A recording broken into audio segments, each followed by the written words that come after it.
Oh my God, I've never seen him do that before. Have you ever found yourself saying this? If you're one of those unfortunate folks that had a great dog or has a great dog, and then all of a sudden, one day, they bite somebody, or you're told they bit somebody, it can be devastating, horrifying, stressful. It can leave you confused and just not sure what to do. So if you're one of those folks, this episode's for you. Or let me take it a step further. If you're not one of those folks yet, this episode is also for you. So that makes it for everybody. Take a listen. Welcome to Off Leash and Unfiltered.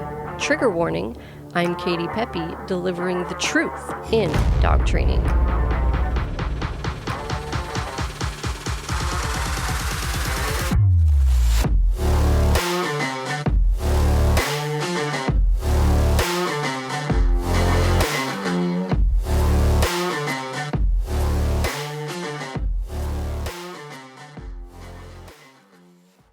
Welcome to another episode of Off Leash and Unfiltered. I'm Katie Pepe, owner of Diamond Canine Dog Training in Biddeford, Maine. And we specialize in e-collar training, both for off-leash obedience and behavior modification. So helping people stop all those unwanted behaviors like jumping, barking, pulling on the leash, and more serious things like resource guarding, separation issues, any of that stuff, leash reactivity.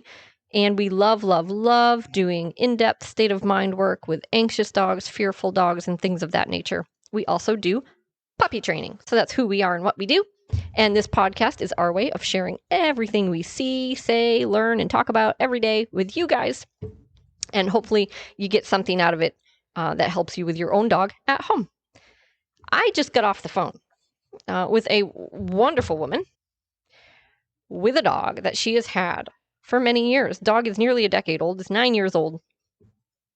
And she thought things were going swimmingly, except that she went away for a week and her dog bit the sitter. And I thought, geez, I hear things like this a lot. And it's not always when the person goes away and it's someone who's like intimately involved in the dog's life, like having to take care of them and being in their house. Sometimes it's much simpler than that. And it's just somebody that came for a visit or somebody on a walk or, whatever. But it doesn't matter the context. The thing is, people think they have a friendly dog and then it bites somebody, and it's really confusing and upsetting. And they want to make sure, hopefully, that, they're a responsible dog owner and that they do everything in their power to make sure nothing like that happens again. And not everybody does that. Some people are terrible. They just blame the other people and they take no accountability. And those aren't our customers, obviously, because nothing's their fault. And so we can't really help them with their dog because, everything was just the other person's fault. So, but, this woman didn't have that perspective at all. She was fantastic. And I kind of wish that our consultation had been recorded because I think there was so many valuable things that we talked about. And it was such a great discussion that I would love to be able to share that with you guys. But unfortunately, I did not record it. That's not generally my standard practice right now, but maybe I will change that in the future. So with their permission, I can air some of that conversation. Or even if I just aired my own side of the conversation, I think it would still be very helpful and informational for a lot of folks. But anyway, he bit someone, right? And so I find I get these a lot. So in another example, I had a customer with, I'm trying to remember what the breed of dog with. It was some kind of doodle. I think it was like sheepdog poodle or something like that. But don't quote me on that. I can't remember exactly. But the dog was a very like fun and, quote unquote, happy type of dog. Seemed somewhat social. I would say very social, right? But it didn't seem that way to me. But I'm sure the owners thought so. But it's a very cute looking dog, right? Looks like a teddy bear. Very happy, running around tail wagging, likes to chase the ball, dog stuff like dogs do. And one day she allowed somebody to say hi to the dog, which this is why we don't do this. And the dog snapped. I don't think they actually made contact, but the dog snapped at the person. And people just find this horrifying. And so I think this is such a great topic, because whether you're someone that this has happened to, obviously this is going to be valuable information possibly for you. But even if this has never happened to you, right? Maybe it just hasn't happened yet. Maybe it hasn't happened yet. Because one of my favorite lines that we hear people say in this field of dog training when we're talking to people is, I've never seen him or her do that before. This is the first time. I've never seen that before. But the fact is, it just doesn't matter. Right? So you can make behavior somewhat predictable, but it's never 100% predictable. And if we're not talking about behavior that we have intentionally developed, then we're just talking about behavior that your dog naturally exhibit. And that can change any time. You cannot assume that because you haven't seen it yet, you're not going to. That's just stupid, right? Because if that was the case, we would never see anything, right? There's a first time for counter surfing. There's a first time for jumping up on people. There's a first time for getting in the garbage. There's a first time for barking at someone coming in the door. These things don't usually start from birth. They just pop up. And unfortunately, most of us assign the best possible persona to our dog because we see the version of them that they give us day in and day out, which is often a lot different than what they might give to somebody else who doesn't have that same relationship with them. So I would urge you, even if you haven't found yourself in this position, to listen to this episode and think about it, and maybe approach some, at least social situations, a little bit more cautiously, right? I'm not saying that you need to assume your dog is dangerous, they're going to draw blood, that they're going to turn into Cujo someday. Nothing like that. But there are smart decisions, and then there are not so smart decisions. And there are things that we might just not be aware of, that we might just become aware of, and that might impact our decision making. So some good stuff here, I think. So her dog bit somebody. All right, so when this happens to you, it's like, okay, maybe you've only had the dog for a few months, maybe you've had them for years, and suddenly this falls in your lap. So we can say, okay, well, maybe something changed, right? Maybe something happened that sort of was a catalyst for this behavior change. And in this case, I mean, her dog is uncomfortable. He's had blown CCLs and is on medication. And, maybe that's part of it. So maybe something changed. Maybe there was a death in the family. Maybe they moved. Maybe you've added dogs to the pack. Who knows? Okay. Or one other possibility is maybe we just never noticed it before. Because this is super common, guys. So whether anything's changed or not, it's very, very possible that your dog has been saying this right along. They've just never said it with their teeth until now. So a lot of times there's subtle signs that the dog, A, isn't interested in the person, B, is uncomfortable with the person, or C, is actively telling the person, I don't want you near me. I don't want you to touch me. I don't want to interact with you. But, because they're not saying it with their teeth, we don't notice it, right? Unless we're adept at like dog body language and subtle cues, we don't notice it. Most people do not notice it. And so that is why you hear so frequently that it came out of nowhere, or that it was sudden, or that the dog turned or snapped. And usually, almost always, this is not true. No, Georgie, down. Just got to address this. I have Georgie doing a long down. There, she's back down. Good. So that's super, super, super common. So common. So the good news is whether something changed or we just never noticed that our dog was heading down this road, the way we approach it is really just kind of the same. Like, it doesn't matter. It doesn't really matter why, right? So I recently did an episode on the root cause of your dog's behavior, and it just doesn't really matter. Either way, the solution is the same. We need to disagree, obviously, with those types of behaviors and get our dogs into a different headspace where they know that we are very relevant as their owner and their handler, and that they have to have that same level of respect for other handlers if we're going to have other people handling them.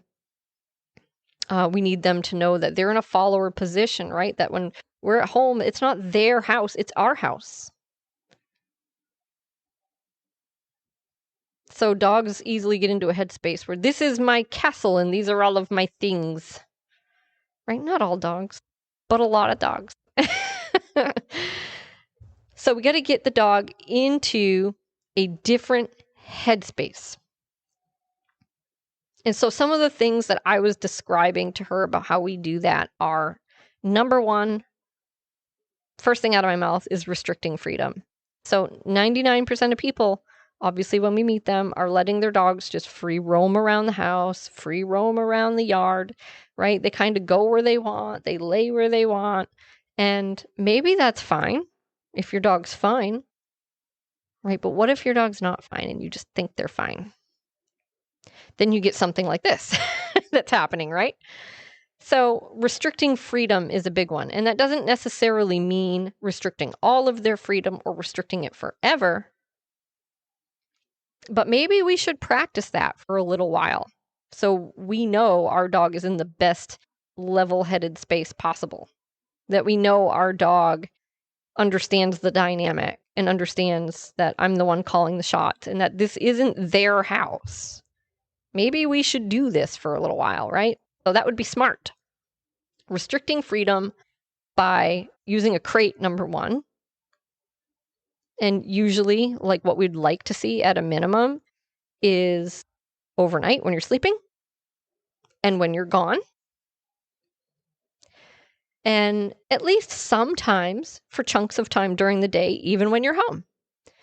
Because it's not just about safety. It's about the headspace the dog is in. It's about you controlling space, you making the decisions, you enforcing boundaries. And the crate gives you a really nice, easy way to do that. Now, and also your dog might have behaviors when you're gone, right? And if they're just rehearsing those, then they're staying in that autonomous headspace where they just do what they want. Okay, and if you have a dog with the proclivity toward biting, you don't want them in the headspace of they do what they want. That's not a good headspace for a biting dog to be in. Okay? So using that crate, and also when you're home and you put them in the crate, you're developing coping skills and you're sending a message that says, hey, sometimes I'm going to be out here. You're going to be in there. You can't follow me around the house. You can't follow me to the toilet. I'm sorry. Like, you're going to be inconvenienced for a little bit. And you're just going to have to deal with that, right? So they build some coping skills and they learn that they're actually not self-governing. Okay, you're making the decisions, not them. So it's not to be mean, but it is to help them develop coping skills and to learn how to accept instruction, direction, and boundaries, and to deal with being inconvenienced, and to just see you actually making the decisions around here. It's really, really helpful for your dog to see that and have that interpretation of you as their owner.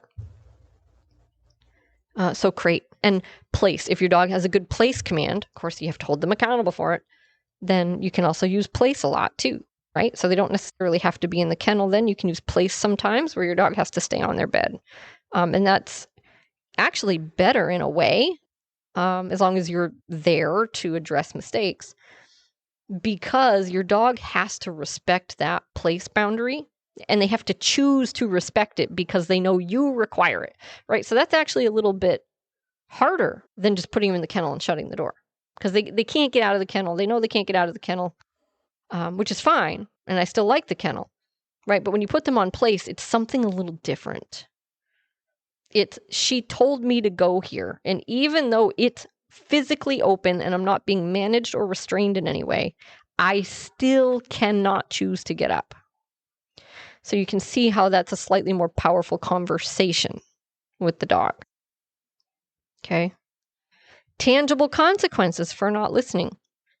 So again, as a side note, you have to go through the training process. You cannot just assume that if you punish your dog for not listening, that they'll just do it, right? They do have to understand how to do it. You got to go through the process, and they have to understand how to respond to the correction when you supply a correction, right? So proper training is key here, guys. But that tangible consequence piece for not listening to you, man, that's the magic of our program, isn't it? That just changes everything. Total game changer. Because again, 99.9% of people, and it's actually probably 100. I just don't like to use that 100. When we meet them, sure, they might follow through. If they ask their dog to do something, we do meet people that are committed enough that they're already following through and they're getting that behavior from their dog, but there still isn't a negative consequence for not having done it the first time they were asked. Nobody is doing that when we meet them. Okay, so when you think about what I've said so far, you've got a dog that's autonomous in the home, right? They go where they want. They do what they want. They often have toys scattered about.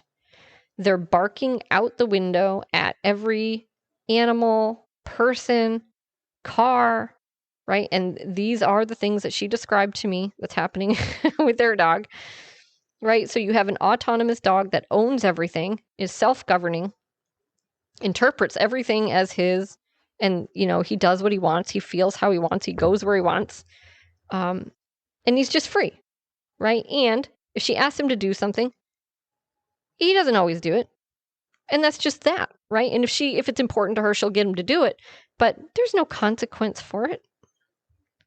There's no consequence for not listening to her. And that's normal in most households. When, like I said, when we meet people, they're not doing that, and most people don't know how. And that's what we're here for, guys, is to help you with that and show you how. Tangible consequences as well for bad behavior. So like the barking out the window I just talked about. In most cases, we're going to tell you to probably address that, especially if it bothers you. But especially in a case where we're having a dog decide he can put his teeth on people, there's not going to be any more barking out the window at anything. There's no barking out the window. There's no reacting to someone coming up the driveway or coming through my door or knocking on the door. You're not allowed to charge the door. You're not allowed to bark like crazy. You're not allowed to bark out the window and look for intruders and trespassers and all this business. It is not your place. Don't do that. Right? So consequences for not listening to commands that your dog knows, but also consequences to knock out those kinds of behaviors. Now, I'm not just saying supply a consequence so that you can have that conversation with the dog. I'm not just saying that we want to provide a negative consequence every time your dog barks, right? So that they know and we're telling them every day, no. I want you to actually get rid of those bad behaviors. So yes, the conversation itself is valuable. Your dog seeing, oh, I guess she actually has something to say about this. Yeah, that's valuable. But getting rid of that behavior is even more valuable. Right? Because now your dog knows you're a relevant party with feedback about the situation. You disagree with it, but you're also eliminating the behavior. So your dog is going to learn a new way to exist without doing that stuff, which is going to start to really shift that mindset more. You take a dog who's totally free roaming, free governing, who just barks out the window at everybody, and you take away that barking piece, not by managing it, but by actually eliminating it with a proper negative consequence. And now you have a dog that goes, well, I guess I'll just lay down, right? Or I guess I'll just hang out. or do whatever you're telling them to do. And it's no longer, I have to protect my palace. Right? So your dog can't really, and I use the word feel very loosely here because it's a dog, not a person. Your dog can't really feel protective and not be protective. So that's what people have to understand. Everyone wants to go to the root cause, right? Like we talked about in that previous episode. But it can actually happen the other way around. And that's how it usually happens with our training programs, right? So we change the behavior and then the feeling changes after. So you take away that protective behavior that they're exhibiting, or whatever you want to call it, possessive is a better word. And the dog will start to feel less possessive because they can't be possessive. So magic really starts to happen there. Right? And then we talked about the coping skills with being in the crate, not being able to follow you. I don't, with dogs that are exhibiting, really any kind of like biting behavior, but especially dogs that tend to be possessive, that are guarding things or are territorial. Those aren't dogs where we want to have toys scattered all over the house, bones scattered all over the house, even if they haven't had a problem with the toys or the bones, right? Because you're missing the point if that's what you're thinking. It's like, yeah, but your dog, he guards his dinner, or he guards his bed, or he guards the house from everyone outside. Right? So he's in the mindset of everything is mine. So let's not take his toys, right, and scatter them all over the house. And let's not do free feeding either, where he always has food available and he can come and go as he pleases, and eat whenever he wants to eat, right? At his leisure, it's up to him. Everything's up to him, and his things are all over the place. You can see how we're kind of setting our dog up for this mindset where they are the king and everything is theirs.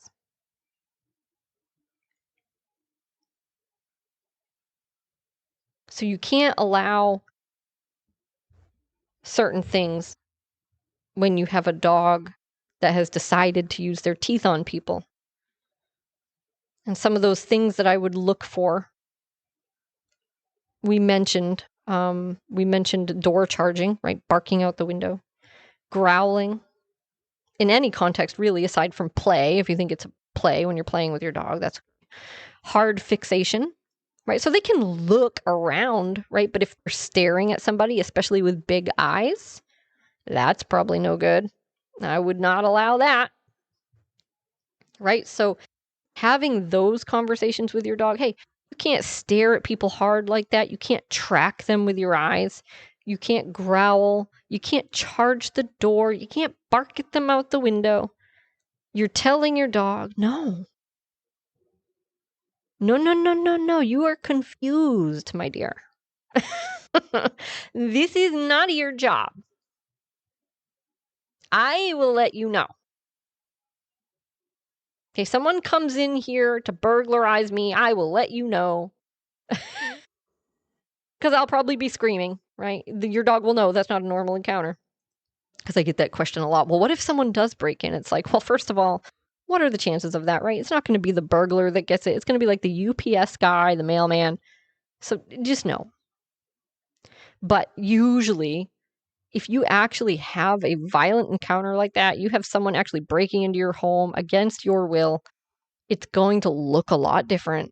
And your dog's instincts are probably still going to take over. If their instinct is to be protective, to be possessive, to guard the home, to guard you, like that's probably going to happen, even despite your training. Unless you practice that scenario where you have someone break in all like dressed in black with a knife, and you tell your dog, no, don't attack that person. You're probably still going to get it, right? But who knows? Anyway, I always tell people, look, if you've got a dog that's causing some issues here in your real day-to-day life, that's what you need to focus on. Stop worrying about the 1 in a million chance that someone's actually going to break into your house. But just know that scenario would look different, and you probably would still get that behavior from your dog. Anyway, moving on. So all this stuff is very, very helpful to get your dog into a different headspace where You are more relevant. You're a decision maker. You're a leader. Your dog knows you're calling the shots, right? So it just gets them, it knocks them down a peg, really, if I am to be honest. And, sometimes they just get too big for their britches because we spoil them and we love our dogs and we're super affectionate and soft all the time and they roam around, they do what they want. And we just want to see them happy. And then one day they bite someone and we're like, shit, where did I go wrong? Well, things have been going off the rails for a while and you just didn't notice it until now. And hopefully you're a responsible dog owner and you're just going to make some changes. Right? So what you want to know, if you do all this stuff, yeah, sure, it's going to help. But, ultimately your dog isn't necessarily going to generalize this over to other people. So sometimes, especially when people aren't real familiar with dog training or they don't know a lot about dogs, they don't know a lot about behavior, they think there's something we can do to change the dog. And so then they just won't make this mistake again. And that's not really how it works. Yes, we can inhibit behaviors, right? But ultimately, your dog is very smart. They know when the sheriff's in town. They know when they're not. So if you do all this stuff and you're getting great stuff from your dog, that's wonderful. But then if you put someone else in charge of your dog and you leave them in the care of somebody else and you're not around, well, that's a whole other ballgame, folks. Which was this lady's situation. She had someone sitting her dog. So in that scenario, it might stick, right? But chances are, even if it does stick at first and your dog gives them good stuff at first, they're going to start to get more comfortable with this person and they're going to see that this person does things a little bit differently than you. They're going to see that this person doesn't really care when they jump on them, or doesn't provide a consequence when they break their place command, or doesn't tell them to stop it if they do decide to bark, right? So they're going to be getting extra freedom, maybe extra affection. There's going to be less accountability where there would have been accountability before. And then all that old stuff is potentially going to start to regenerate. And in this case, it resulted in the dog biting the person and then chasing them up onto a bed. So yeah, he actually went all out. And probably the only reason that worked is because this dog has some pretty bad back legs and probably can't get up on the bed without it being really uncomfortable. So it won't necessarily generalize over to other people. So that's something that's really important to talk about, because this might give you a lot more control in your house or over your dog if you take your dog places, but it won't make your dog necessarily safe with another handler. And people are unpredictable too. So you never know what stupid things people are going to do. I mean, you really just don't. People think they're dog people. And usually the way you know someone's not good with dogs is that they say they're good with dogs. Right? And they want to get down on the floor and get right in their face and make out with them and make friends. And they're baby talking to them. And they're trying to touch them. And it's just shit, guys, because that is just not how you meet a dog. Now, I'm not saying getting down on the floor is necessarily a bad thing, but depending on what you're seeing, it freaking might be. And touching the dog might not be a bad thing, but depending on what you're seeing, it might be. And most people just don't know what they are seeing. They cannot distinguish a dog that wants it from a dog that doesn't. They cannot distinguish a safe dog from an unsafe dog, a comfortable dog from an uncomfortable dog. So lots of times people will come in here with a dog and the dog isn't looking at me because I don't pay any attention to the dog. I'm talking to the people. And they bring the dog in and the dog is, meandering around on the leash, looking at other things, sniffing other things. And they want to know why I'm not paying attention to the dog. The dog doesn't want me to. The dog has zero fucking interest in me. They are busy checking out other things. That isn't a dog that's saying, oh, please pet me. Granted, the dog's not doing anything bad. They're not growling at me. Okay. But they're not doing the very soft wiggle and sort of excited, submissive eyes that a really social, happy-go-lucky dog that wants me to touch them would do. A dog that approaches me with a very soft body language and a very soft wiggle and a soft tail and a soft face, yeah. But most dogs actually don't do that. So a dog, first of all, just because they approach someone does not mean they want to be touched. So even in that scenario I just described, if the dog did approach me, I still am not going to touch that dog necessarily. A dog that just comes over to smell me just wants to smell me. And here's the problem. You can train your dog until you're blue in the face, but you cannot train the rest of the world. You cannot train all of the people. You just can't. And there is no way that the general public is ever going to know the things that I'm talking to you today about.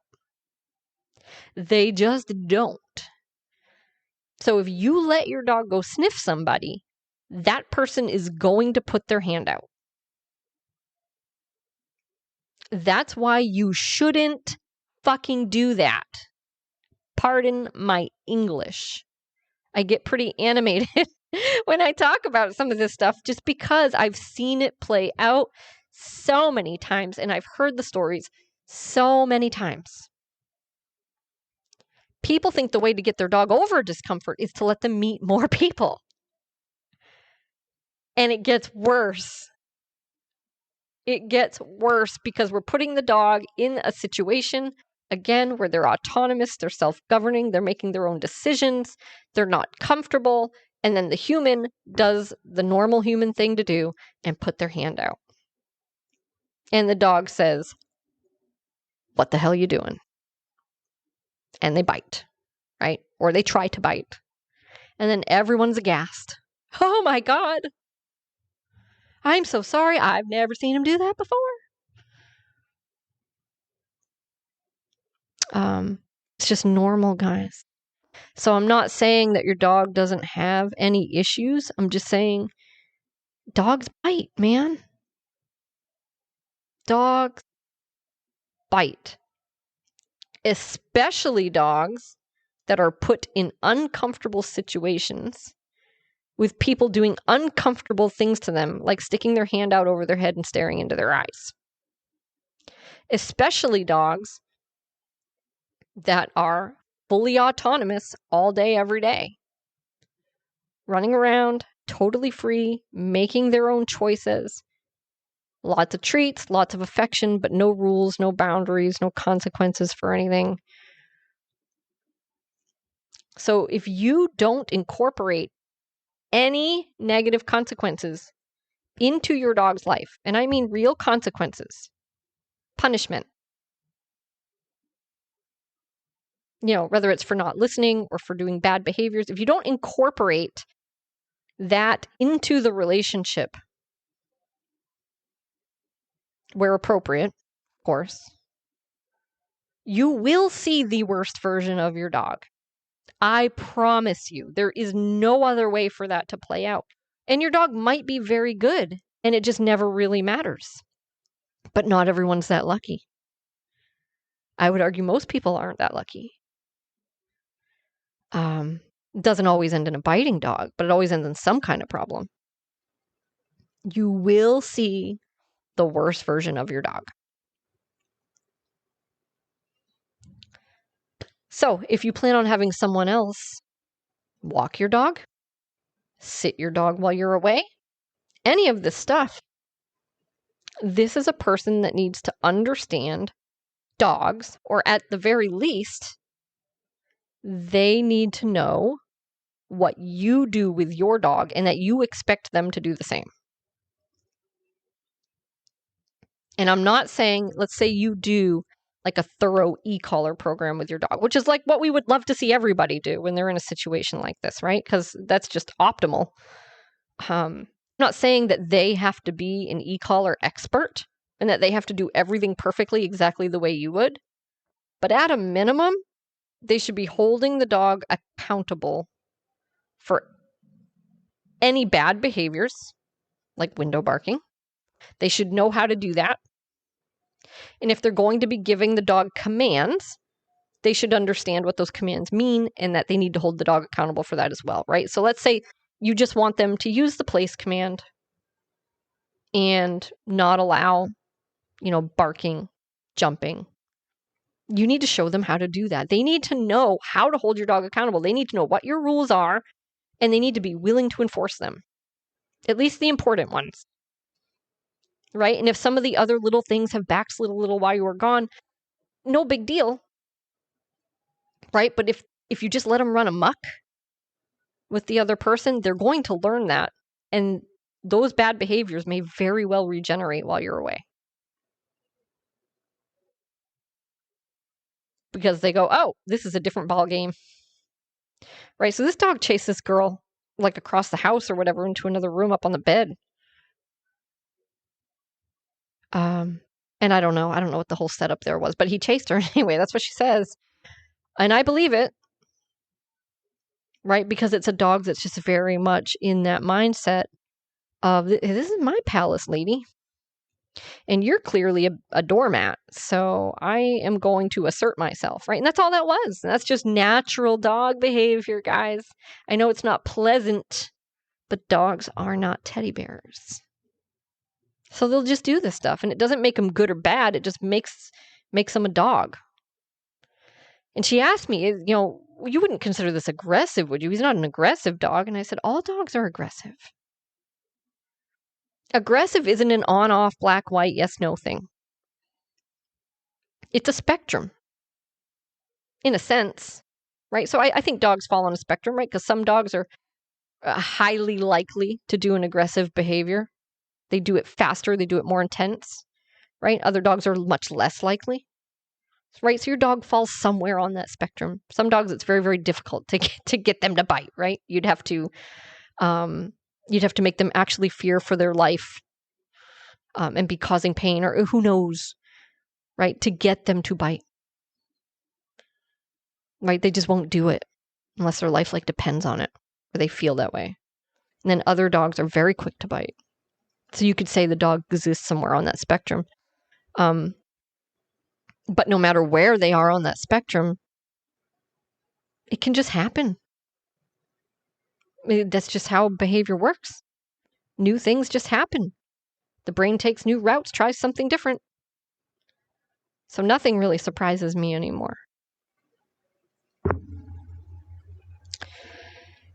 So yeah, when someone else is going to be handling your dog, it's important for them to know what are the key things that I need to watch, that I need to enforce, and how do I do that? Because if they don't know that, then you're setting them up for failure, right? And we obviously, if we're talking about biting dogs, we don't want someone to get hurt.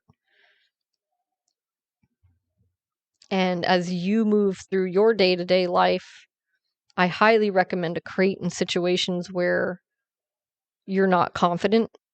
So a lot of folk like to put their dog on a leash. That's way better than loose, but it's still not my favorite. And I'll tell you why. Is because what I see play out over and over and over again is people will put their dog on a leash because they don't completely trust their dog.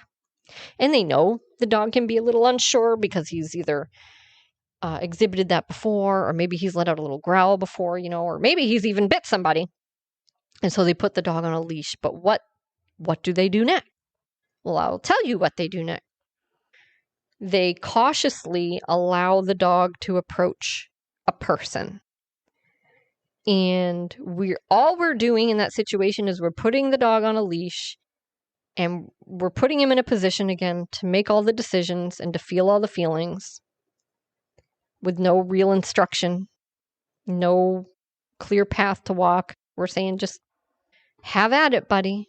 And we're just letting things play out, and we're just a spectator, and we're just watching, and we're biting our nails, and we're waiting to see if something happens. Does that sound smart to you? Because that's what people do.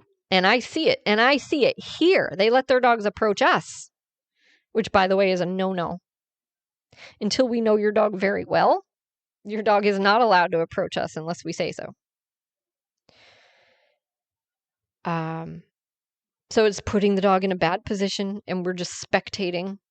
And then if we think something's going to happen or something does happen, we just yank the dog away. Right? But first of all, what if you're too late? What if things do go sideways? And what if you're too late? It's not a good scenario to find yourself in. And that's why I don't like the leash. If you're going to use the leash to tell your dog to sit their ass down next to you and mind their business, great. Do that. Right? But just so you have a means of yanking them away if something goes wrong, that is the incorrect use of your leash, my friend. So until you have control of your dog's brain between their ears and the choices they are making, and you can give them clear instruction and have them follow it, which usually is mind your business. You don't need to go say hi to people. We already know you don't like to, that makes you uncomfortable. So why are we doing that?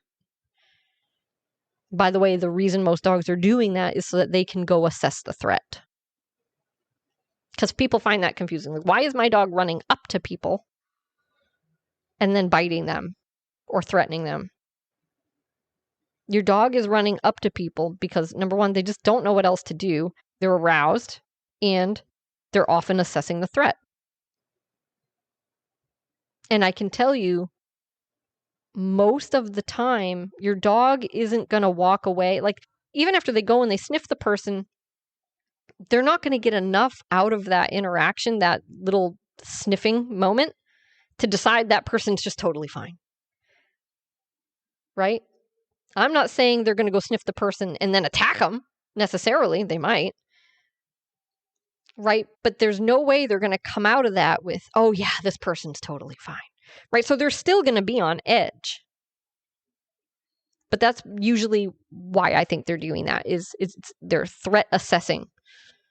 Right? And my dog will do that. If I let him, he will run up to people. He may even press himself into them to get affection. But then he'll look up and see that they're making eye contact and he'll have a freak out. And I know that because I saw it a long, long time ago, which was actually fairly early in my dog training career. But anyway, putting a leash on your dog, letting them approach someone and hoping for the best is a really shitty plan. And unfortunately, that's what a lot of people are doing. And I totally get that that's what they're doing because they don't know what else to do. But I'm here to tell you that that is trouble waiting to happen. And that you are better off keeping your dog with you by your side and telling them, no, you don't need to go say hi. And telling the human, no, you don't need to say hi. Don't touch my dog. And if you don't want to do those things, then for the love of God, just put your dog in a crate, right? So this is mostly for people coming into your house. Obviously, if you're taking your dog out into the world, the crate is not an option, right? But that's when it becomes really important that your dog just never mind people. Just never mind them. That's what we teach. You don't need to worry about the environment. You don't need to worry about people coming and making out with you. I'm not going to allow it. However, you're going to listen to me. You're going to do the things I ask you to do. You're not going to growl at people. You're certainly not going to lunge at people or snap at people. That will be a bad day for you if you do that. Right? And we're going to go out. We're just going to have a good time. And it's going to be you and me. And you're not here for everyone else's entertainment. So we don't have to have a love fest with strangers. Right? And a lot of people really want to do that.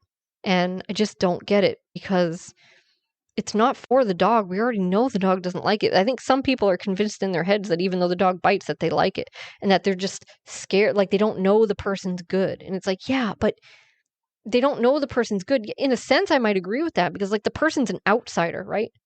And the way you change that is to make the person an insider. But unless this is a person that's going to be at your home regularly, unless this is a real friend or family member that's going to be there, frequently, then it's an outsider. Your dog will treat them like an outsider. That's normal.